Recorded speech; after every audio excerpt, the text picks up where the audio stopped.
Well, hello there, ladies and gentlemen, boys and girls. Marshall here, bringing you another 1 vs 1 cast of Age of Empires 4. This time we've got Bike Rush Owns in the Mongolian blue against Pupa in Holy Roman red. Or in the Holy Red Empire. Of course, Mongolians have a subtly different start because they have to get their town centre situated, ideally next to a stone ovu, or ovu, or however you would like to pronounce it.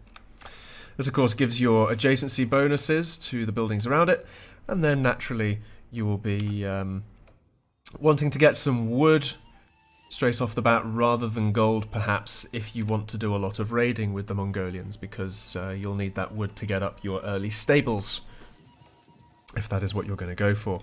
Because, of course, the Mongolians have all sorts of crazy bonuses when they then go and successfully raid. And set a building ablaze. They get 50 food and wood, I think, off the top of my head. I forget exactly. And they also have a Khan scout, which is a ranged rather than melee.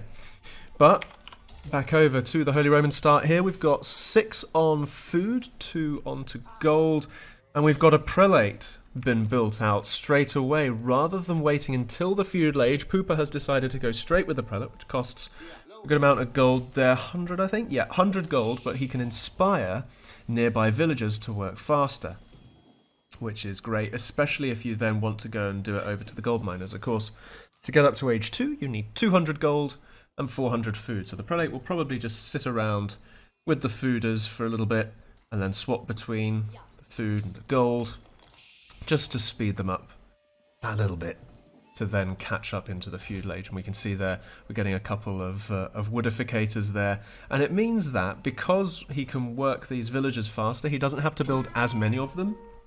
So he can save that little bit of extra villager pop and food production and put that straight towards the 4th age, if necessary. 4th age. Age 2, the 2nd age, as necessary.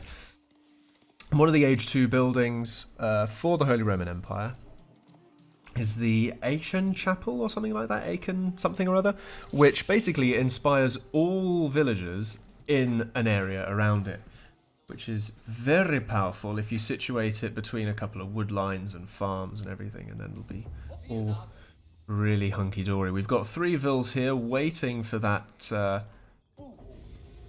There we go, going straight into the Aachen Chapel right next to the gold, the stone, and the TC, so that'll get all of the not foragers, but you know what I mean, hunters from the sheep, the gold miners, and potentially future stone miners as well. So really good placement there. What it doesn't do though is get wood, but of course you can always situate a prelate next to that. Let's go and have a look at Bike Rush and what he's up to.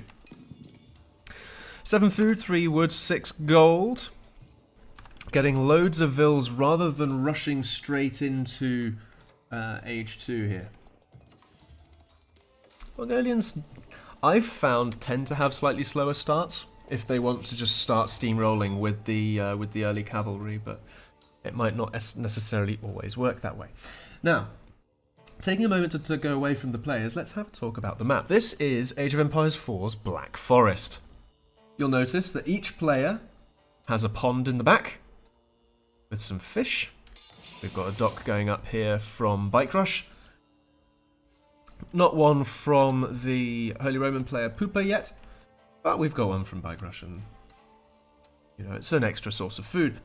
Then, of course, you get into the whole narrow paths, as you will be accustomed to from Age of Empires 2 in terms of the Black Forest, the winding labyrinth. That is the map. Loads and loads of wood. You've got some nice amount of hunt in the middle there between the bases as well. A trading post in the middle if you wanted to set up a market and do some weirdness there. A couple of boar that you've got to be careful of. And you've got a single, sorry, 2 sacred sites in the middle. There you go. First over there and second down there, of course. With it being Black Forest, you can always fortify these up really nicely. Unfortunately, you can't do that as the Mongols. Mongols cannot build walls. So a little bit tricky for them. But there we go, going up with the Silver Tree landmark for the Mongols, which acts as a market. The other landmark that they have is, what is it, Deer Stones or something like that, which gives the Mongol horse units and things like that additional movement speed. I think it's a Yam network or something like that. Honestly, I don't really know how it works, but it's a thing. Can't complain about it too much, honestly.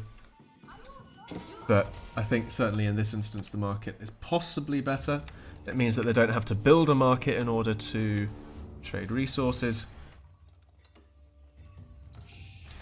And all of that jazz. What is going on with my bitrate? Because I'm streaming this at the same time. I've no idea. I'm gonna cancel the stream and keep recording. Gonna reset my router after this game, I think. Rather which way, the Holy Roman though has put a prelate in that Aachen landmark, and that grants the inspiration to all of the villagers in the vicinity. And going into barracks as well from the Holy Roman Empire, because of course they get the early men-at-arms, which is a more beefy unit. There you go, you see. Heavy melee infantry, so archers are less useful against them because of the heavy armor. Archers are better against lighter armored units than heavier ones. It's the crossbows that you want for the heavy units. Let's have a look at the villager count for Pooper to Bike Rush though. Bike Rush here on, well, what's that, 35 pop? Hasn't really yet started building his Magadai up. He's built a couple of archery ranges for it, only just starting to get a few there. Meanwhile, Pooper on 32 pop.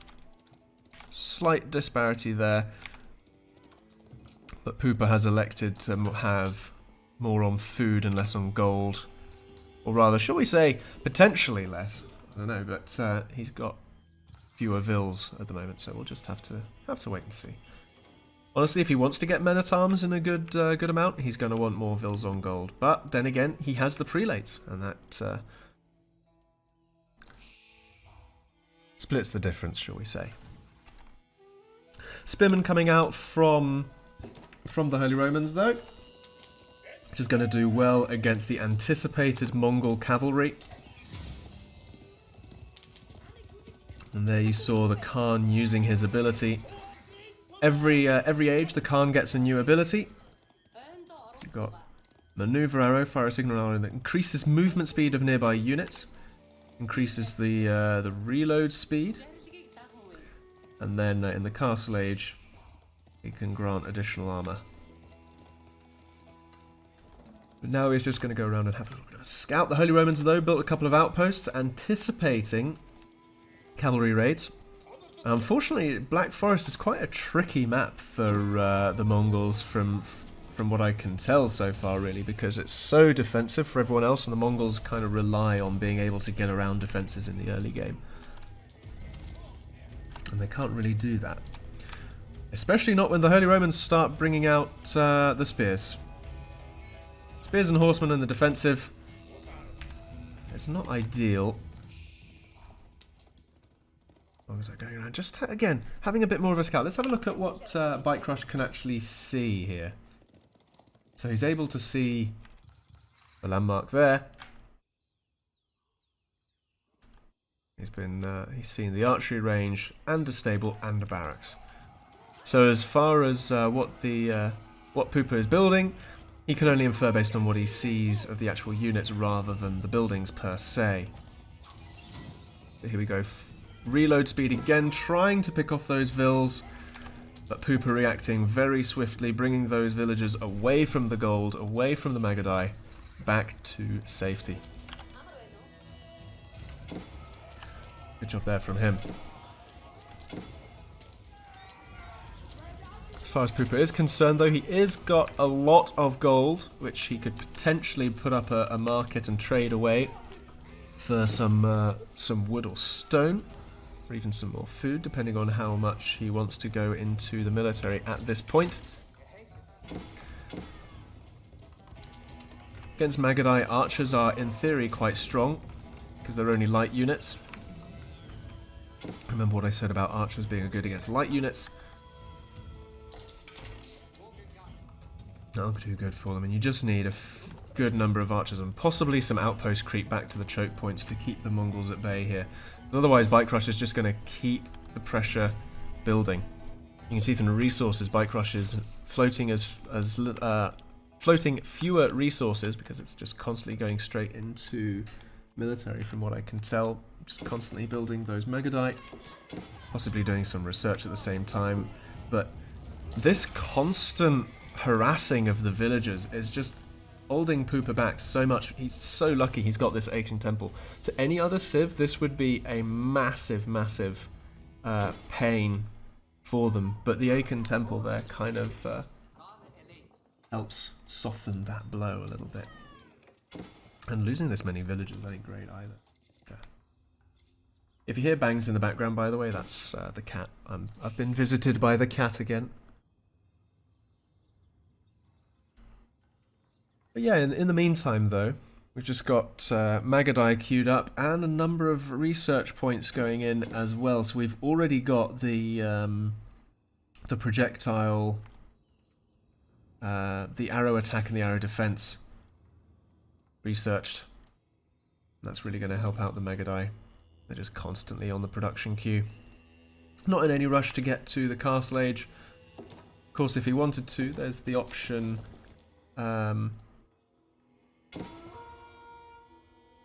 I cannot see the options. I forgot about that. But there's the option to go for the Khan healing tent thing, where if the Khan is nearby, military units get healed in the vicinity. Or you can get this one, which acts like a resource drop-off point. These GRs, but resources that go to it give a little bit of extra. I think it's gold that in particular gives. Is it like 30% extra? I forget exactly what it is. Bite Crush not wasting any time doing that and building a load of foragers now, getting a lot more food, realizing that perhaps he should be doing that.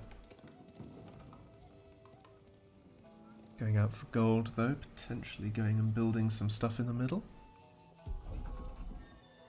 What do we got going on here? An additional town centre.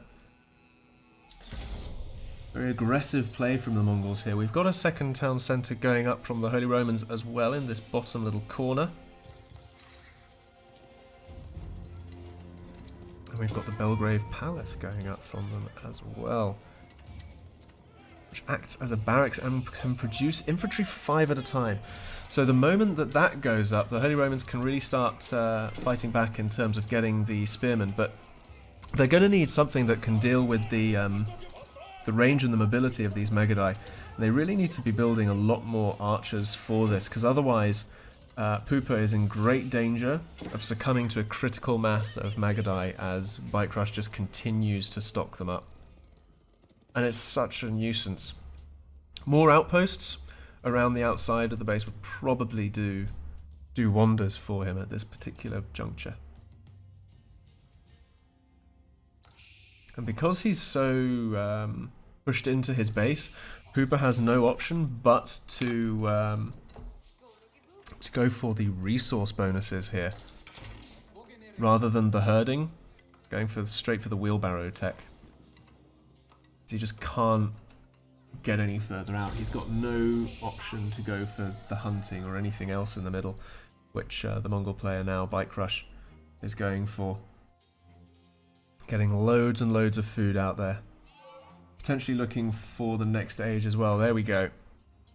Even snuck it up without me noticing, but there we go. The GR version, the step readout.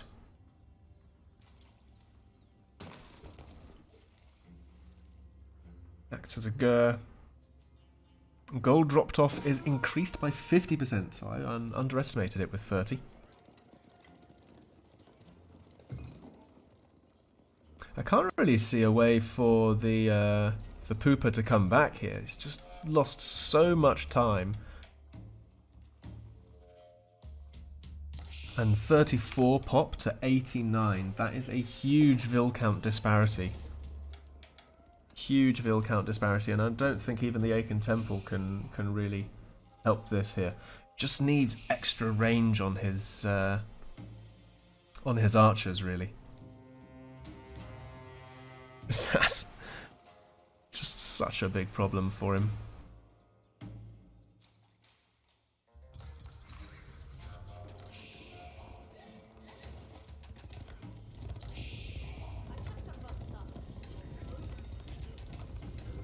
We're getting heavier Magadai now. Veteran Magadai. More armor, more damage.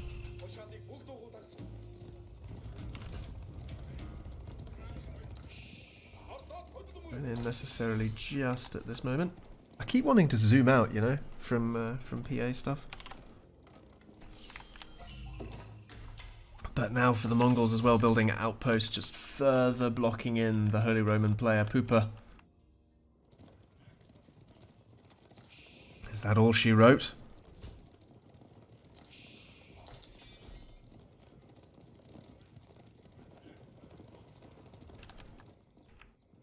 If the Magadai will come bound this way and they'll find a town centre.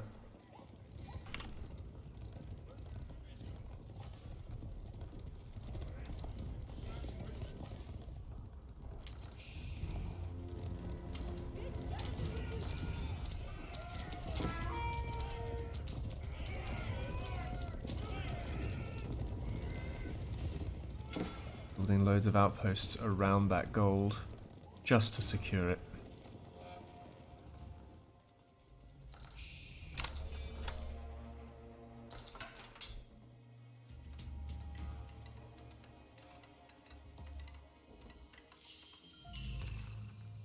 Collecting all the relics as well, because why not? You can. And also going into very heavy men-at-arms and spearmen composition. I am unsure as to why this is happening.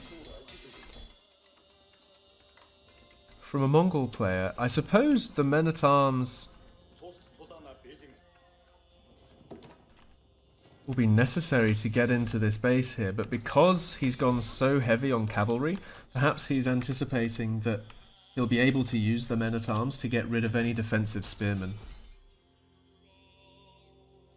And then the spearmen are just the sort of cannon fodder for everything else.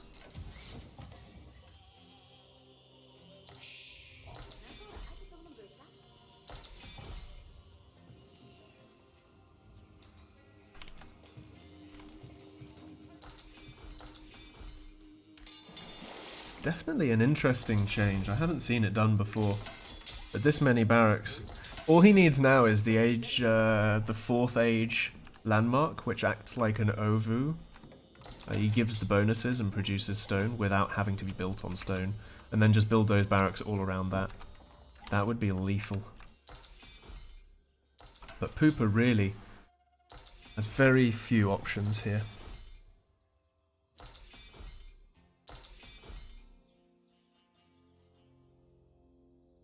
It's almost a bit of a slow demise, if you ask me.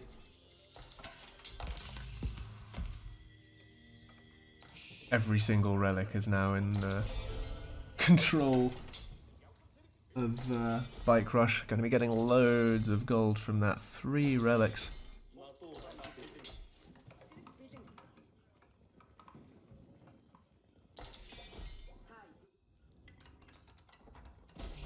And then even some siege as well.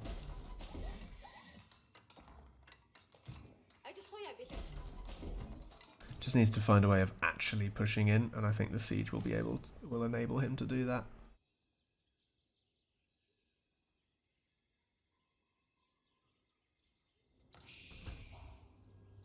Now, something else here in terms of education. Once your tree line gets far enough away from your drop-off points, build a new drop-off point. This is a lot of travel time for these villagers to go back and put stuff in, and then go back and start gathering again. Like, this could be 2 lumber camps now. 2 additional ones, rather, to speed up the time. Trooper here with the crossbowman. Not the ideal answer to light units attacking, but the crossbowman will actually do pretty well against the infantry there. The problem is this trebuchet. Can't deal with it. The moment he pushes out into it, he's going to get absolutely swallowed up. Is that a mangonel in the back? Nope, that's just another trebuchet.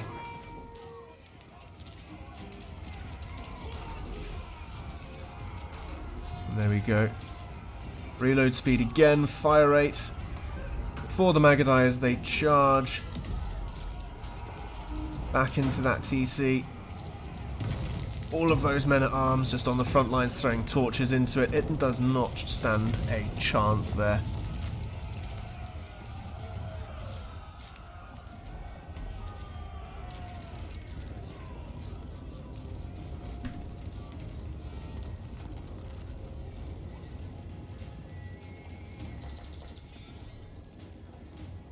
He's going to go and swivel round to the other... where's my mouse doing?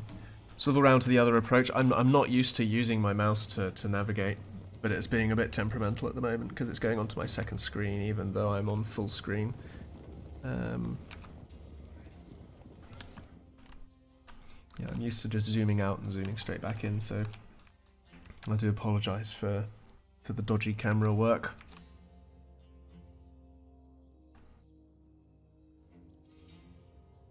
There we go, there we go. Additional lumber camps going up finally.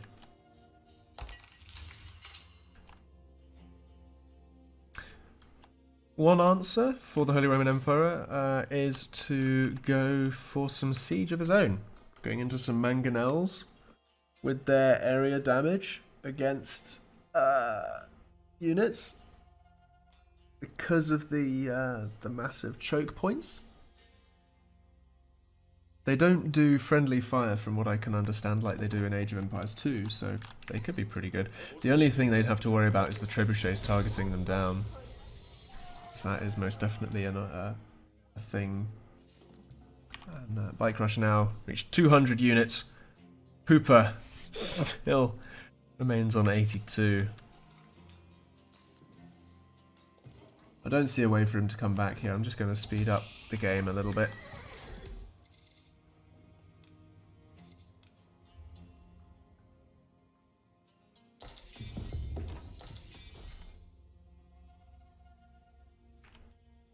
So many barracks. I've never seen this many. It's just constant men-at-arms. And of course, with Bike Rush now being in the Imperial Age, he'll have all of the upgrades for these men-at-arms. From elite men-at-arms to blacksmith upgrades. Yeah, defensive there. Going straight in now. More trebuchets. Ready to hit in from this side.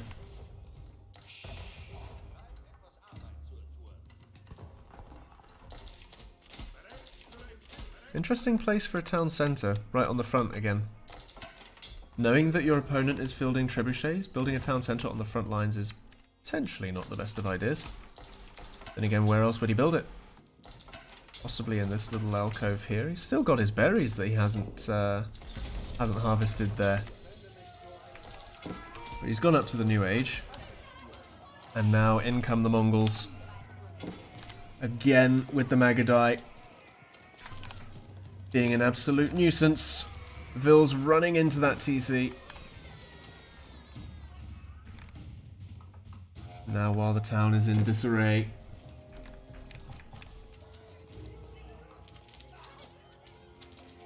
Magadai just going for the Vils. Almost as a sort of sacrificial run, this one. Just to try and get as many Vils dead as possible. Only then will he follow up with the men-at-arms, the spears and the trebs. But there's so many to follow in, honestly. Can you just settle down, cat? I'll let you out after the cast. Goodness.